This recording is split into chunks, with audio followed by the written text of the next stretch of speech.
বয়স 40 আর কত 20 বছর, যাদের বয়স 50 আর কত 10 বছর, 60, যে কোনো সময় টিকিট চলে আসতে পারে।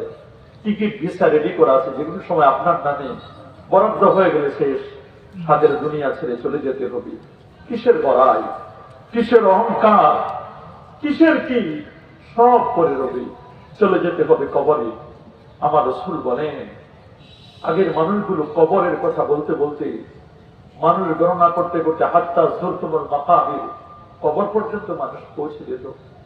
রাসূল বলেন, আমি এমন নবী রে, আমি উপরে তাকাইলে আল্লাহর আরশের খবর বলে দিতে পারি, নিচে তাকাইলে কোন কবরে কি আযাব হচ্ছে তা বলে দিতে পারি। সুবহানাল্লাহ, কোন কবরে কি আযাব হচ্ছে রাসূল বলে দিতে পারতেন। হযরত উসমান জিন্নুরাইন জান্নাতের সার্টিফিকেট পাওয়া মানুষ, দুনিয়ায় বসে তিনি জান্নাতের সার্টিফিকেট পেয়েছেন। সেই দুনিয়ায় বসে সার্টিফিকেট পাওয়া জান্নাতি মানুষটা কবরের পাশ দিয়ে যখন যেতেন, তিনি চোখের পানি রাখতে পারতেন না। ইয়াবুল্লু লিহিয়াতাহু, তার দাড়ি মোবারক গুলো বিয়ে বিয়ে টপ টপ করে চোখ থেকে পানি বের হতো। সুবহানাল্লাহ, উসমান জিন্নুরাইনের হাল ছিল এমন।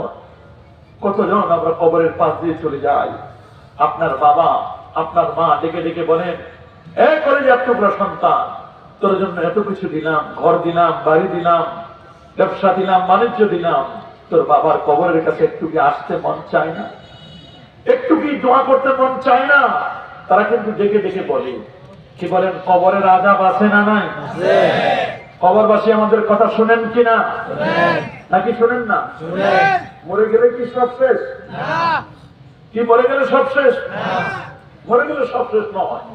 আমার রাসূল বলে দিয়েছেন, ইস্তানজিহু আনিল বাউল ফাইন্না আম্মাত আযাবিল কবর মিনহু, তোমরা কবরের আযাব থেকে বেঁচে থাকো, কারণ অধিকাংশ কবরের আযাব প্রসাবের ছিটার কারণে হয়। প্রসাবের ছিটা থেকে বেঁচে থাকো। অনেক যুবক প্রসাব করে, প্রসাব করতে গিয়ে ঝাড়া দিয়ে দেয়, টিস্যু পেপার নেয় না, টয়লেট পেপার নেয় না, না নিয়ে ধুয়ে নেয়। ধুয়ে নেওয়ার পরে ওই পোশাকে প্রস্রাব গুলো, ইউরিন গুলো তার গায়ে লাগে, কাপড়ে লাগে। কত নামাজ পড়ে, নামাজ তো হয় না বাবা, পবিত্রতাই তো হলো না, নামাজ কেমনে হবে?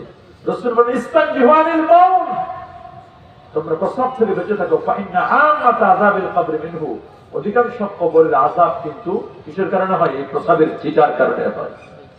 আল্লাহ নবী বলেন, আমি যাচ্ছিলাম একটা জায়গা দিয়ে, রাস্তা দিয়ে, দেখলেন দুটো কবরে আযাব হচ্ছে।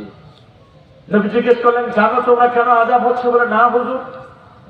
বলে, দুটো কবরে দুই কারণে আযাব হচ্ছে। একটা কারণ হলো, একটা কবরের মধ্যে লোকটা ইয়ামশিন নামিমা, লোকটা